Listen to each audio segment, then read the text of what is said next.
சொத்து குவிப்பு வழக்கில் பெங்களூரு சிறையில் தண்டனை அனுபவித்து வரும் சசிகலா மற்றும் இளவரசி ஆகியோருக்கு சிறையில் விஐபிகளுக்கான சலுகை வழங்கப்பட்டது உயர்மட்ட குழு ஆய்வில் அம்பலமாகியுள்ளது. சொத்து குவிப்பு வழக்கில் சசிகலா, அவரது உறவினர் இளவரசி மற்றும் சுதாகரன் ஆகியோர் பெங்களூரு பரப்பன அக்ரஹார சிறையில் அடைக்கப்பட்டுள்ளனர். அங்கு அவர்களுக்கு விதிமுறைகளை மீறி சலுகைகள் அளிக்கப்பட்டதாக டிஐஜி ரூபா புகார் கூறியிருந்தார். ஆனால் அதை சிறைத்துறை உயர் அதிகாரிகள் மறுத்திருந்தனர். அது தொடர்பாக விசாரிக்க அமைக்கப்பட்ட ஓய்வு பெற்ற IAS அதிகாரி வினய்குமார் தலைமையிலான உயர்மட்ட குழு சிறையில் ஆய்வு மேற்கொண்டு அது தொடர்பான அறிக்கையை கடந்த நவம்பரில் அரசிடம் சமர்ப்பித்தது. அதை ஏற்று லஞ்ச ஒழிப்பு துறைக்கு விசாரணைக்கு உத்தரவிட்ட போதும் அந்த அறிக்கை குறித்த விவரங்கள் வெளியிடப்படவில்லை. இந்நிலையில் அந்த அறிக்கை விவரங்கள் தற்போது கசிந்துள்ளன. அதில் சசிகலாவுக்கும் இளவரசிக்கும் சிறையில் விதிகளை மீறி 5 அறைகள் ஒதுக்கப்பட்டிருந்ததாக அறிக்கையில் கூறப்பட்டுள்ளது.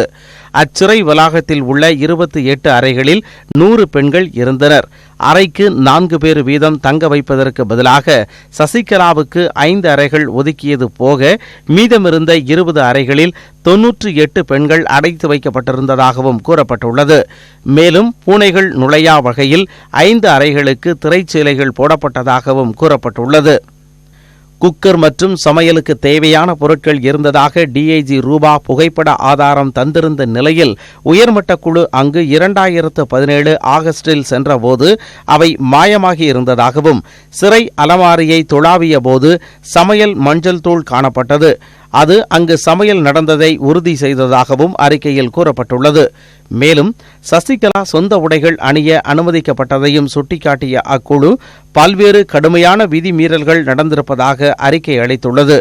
இந்த அத்துமீறல்கள் சிறை விதிமுறை மீறல்களாக கருதப்படும் என்றும் லஞ்ச வழக்கை லஞ்ச ஒழிப்புத்துறை விசாரிக்கும் என்றும் கர்நாடக போலீஸ் வட்டாரங்கள் தெரிவித்துள்ளன.